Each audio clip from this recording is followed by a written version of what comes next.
صلوا علیہ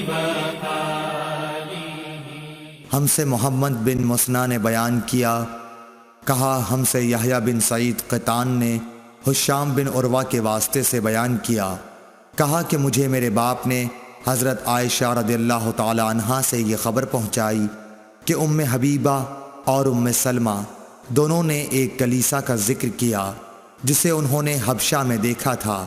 اس میں مورتیں، تصویریں تھیں۔ انہوں نے اس کا تذکرہ نبی کریم صلی اللہ علیہ وسلم سے بھی کیا۔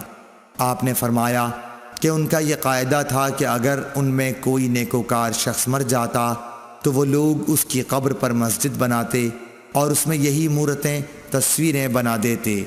پس یہ لوگ خدا کی درگاہ میں قیامت کے دن تمام مخلوق میں برے ہوں گے۔ صحیح بخاری حدیث نمبر 427۔